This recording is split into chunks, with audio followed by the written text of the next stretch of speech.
الله أكبر. Homaa rakkoon ما qabu شاء الله. isinuma kanaaf yaadeetiin dubbadde malee ani isiniif ilaalchota faallaa hin jenne qabadde erguma fuulduraaf bu'aa qabu kaniin isiniin gorfadde isin kanafirraa gaddisiisuu fedhee takkaa yaadeen beeku itti karoorfadde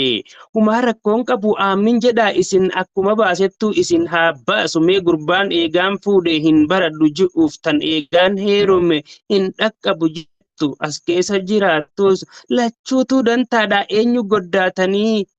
goddaatami hin cinqamin kophaa abbaan fedhe deemus yoom nama barsiisu takkaa dhabee beeka orjinaalli gurbaa ustaas Billoo Roobaa.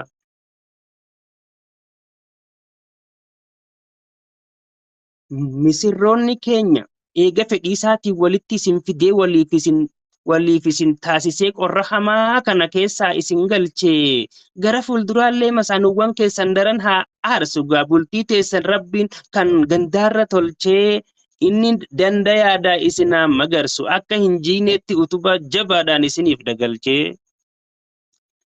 hangaan deemu keessaa waa hedduudhaan arga waa hedduudhaan laala mee isin haa godhu misirroota keenya warra waliif kaasu bareechee madaala namni tokko gaafa qaamaan fagoo jiraatan halaala wal yaadaa turanis jaalala halaalaa obsaatuma laalaa numaan tilmaame kan arge haa himu osoo qorri cimuu bishaan irra dhugaa yeroo garaa gubees miidhamni jaalalaa rabbiin irraa guutee gaafa walit dhufan eega torbee lamaaf wal bulfatan booda garaa ofii jalaa waan kana ta'anii namni beeku hin jiru gara ba'ee namuu alaan alaa keeyroo keeyraati isinirran buusi misirroota keenya tan akkasii balaa akka fedhe ta'us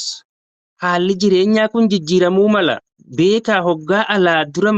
mana galan akka ati duraan itti yaaddee turte ta'ullee yoo baate buluu qabda malaan jireenya dhiisiiti ufanni qaamaatu hoggaa taa'e waan irraa mana ofiitti hin galan nama garagalaa wanni ta'u hin jiru jechuu barbaadeeti akka alaalaalan